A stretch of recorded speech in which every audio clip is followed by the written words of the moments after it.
ये समझने का विषय है कि हम में से कुछ लोग बहुत प्रयास के बाद भी असफल क्यों हो जाते हैं। क्यों किसी के बार बार प्रयास करने के बाद ही भी असफलता ही उसके हाथ लगती है, और कोई व्यक्ति उसी रास्ते पर चलता हुआ अचानक पहुंच जाता है जहां पहुंचने का सपना हम बरसों से देख रहे। ऐसे में मन में फिर शंकाएं युक्त प्रश्न उठते हैं। क्या हमारी मेहनत में कमी है, या हम कोई गलती कर रहे हैं? क्या ये किस्मत का खेल है? क्या ये कर्मों का खेल है? क्या ये ईश्वरी कृपा का खेल है? वैसे इन सब प्रश्नों को हटा दो तो एक मूल कारण भी निकल के आता है, जो अक्सर कर साधकों के साथ जोड़ा जाता है या जुड़ा हुआ निकलता है। वो क्या? वो ये कि हम अक्सर कर सफलताओं के पीछे दौड़ते रहते हैं। सफलता के लिए जो मूल तैयारी होती है, उस तैयारी में हम कमी रख देते हैं या उससे वंचित रह जाते हैं। उस तैयारी को हम ठीक से नहीं करते हैं। इसका एक मूल वजह, मूल कारण यह भी होता है, वो दिन रात सफलताओं के पीछे दौड़ते हैं। अगर ठहराव से समझो तो स्पष्ट हो जाता है।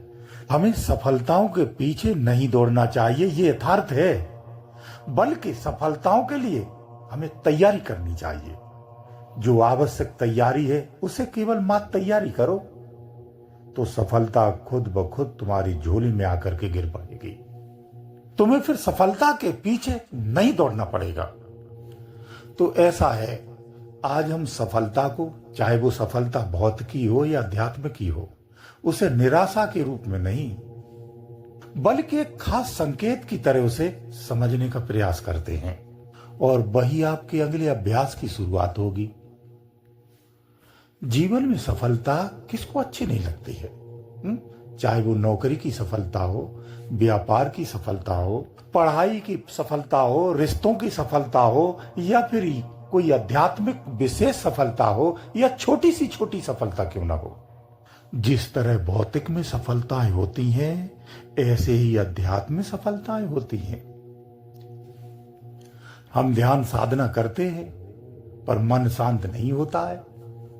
हम काम को छोड़ना चाहते हैं, क्रोध को भी छोड़ना चाहते हैं, लेकिन छोटी सी बात पर हम क्रोधित हो जाते हैं। एक छोटी सी बात बर्दाश्त नहीं हो पाती है। अंदर में प्रतिशोध की भावना जागृत हो जाती है। हम भीतर से बदलना चाहते हैं, लेकिन बार बार पुरानी यादें हमारे सम्मुख आ जाती हैं, और तब मन कहता है कि शायद हम इसके योग्य नहीं हैं। लेकिन यहीं रुक करके हमें एक महत्वपूर्ण प्रश्न पूछना चाहिए, क्या असफल होना वास्तव में सफलता है? तो सबसे पहले हम सफलता का अर्थ ही गलत समझते हैं। मान लीजिए एक व्यक्ति ने कोई लक्ष्य बनाया, उसके लिए मेहनत की, प्रयास किया, अपनी पूरी क्षमता लगा दी, लेकिन फिर भी परिणाम उसके पक्ष में नहीं आए। हम तुरंत कह उठते हैं कि वो असफल हो गया है। क्या वो वास्तव में असफल हो गया है? असफलता क्या इसी को कहते हैं? क्या सच में परिणाम नहीं मिला? इसका अर्थ यह है कि वर्तमान प्रयास से उपेक्षित परिणाम प्राप्त नहीं हुआ, बस इतनी सी बात है। इसे असफलता से नहीं जोड़ा जा सकता है। इस बात पर हमें ध्यान देना चाहिए कि प्रयास का असफल होना और व्यक्ति का असफल होना दोनों बिल्कुल अलग हैं। परीक्षा में असफल हो जाना व्यक्ति का असफल हो जाना नहीं है। व्यापार बंद हो जाना व्यक्ति का असफल हो जाना नहीं है। व्यापार बंद हो जाना जीवन का समाप्त हो जाना नहीं है। ऐसे ही ध्यान में मन का बार बार भटकना अध्यात्म का अंत नहीं है।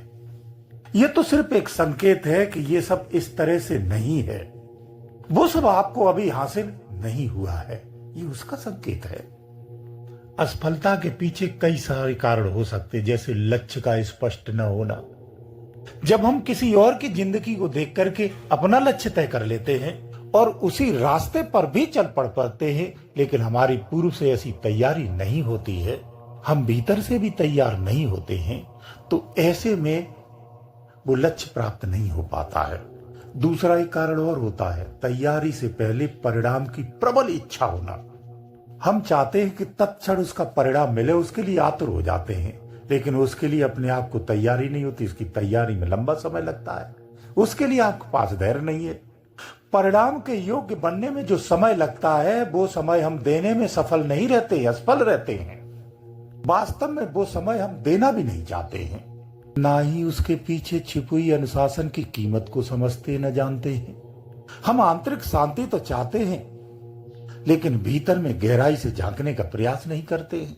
हम रोज अपनी ध्यान साधना में आध्यात्मिक अनुभवों को प्राप्त करने का प्रयास करते हैं। हम चाहते हैं कि रोज अनुभव प्राप्त हो, लेकिन हम नियमित साधना नहीं करते हैं, और करते भी हैं तो सही से नहीं करते हैं।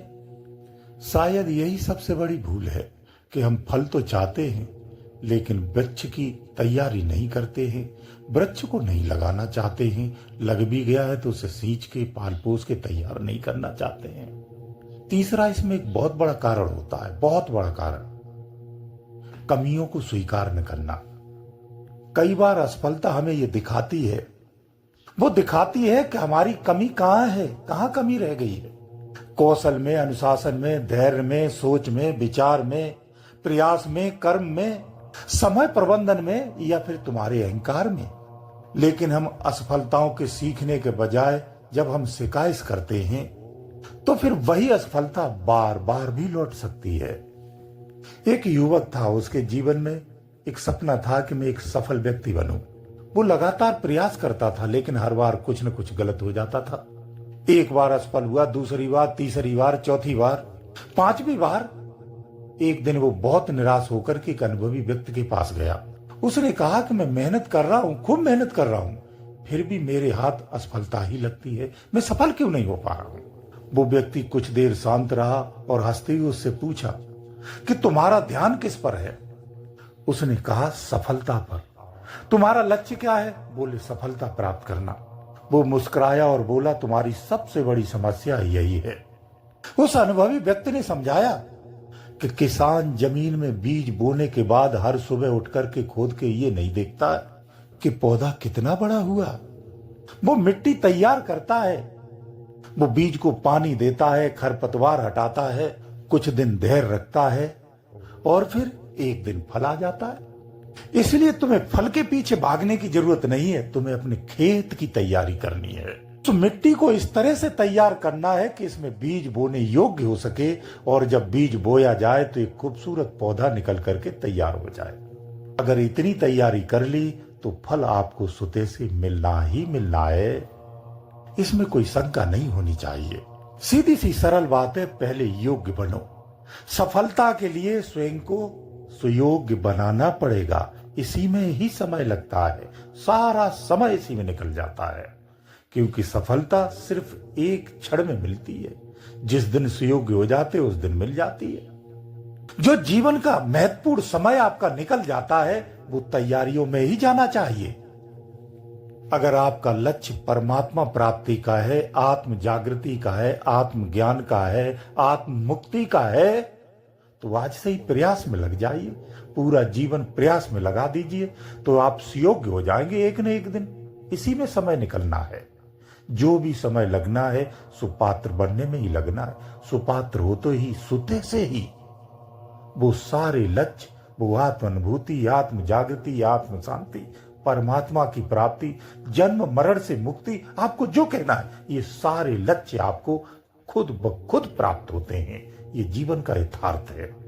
और जो तैयारी करते, इसी को ध्यान अभ्यास, इसी को तप, इसी को साधना, इसी को पूजा पाठ, विधि विधान, ये सब इसी में आता है।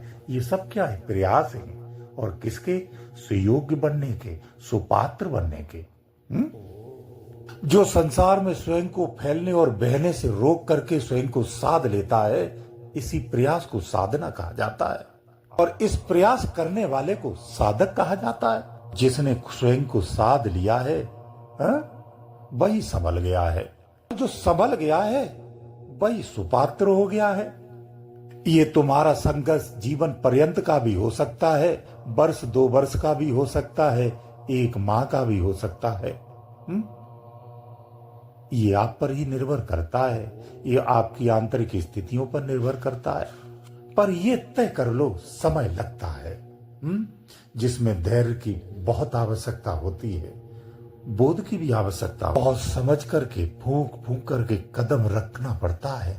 तब जाकर के आप सुपात्र होकर अपने लक्ष्य को प्राप्त करते हैं। इसलिए आज से ही आपको इस प्रयास में लग जाना चाहिए कि आपको परमात्मा प्राप्ति के लक्ष्य की ओर नहीं भगना है, बल्कि उसके लिए अपने आप को सुपात्र बनाना है। इस प्रयास में आज से ही लग जाइए।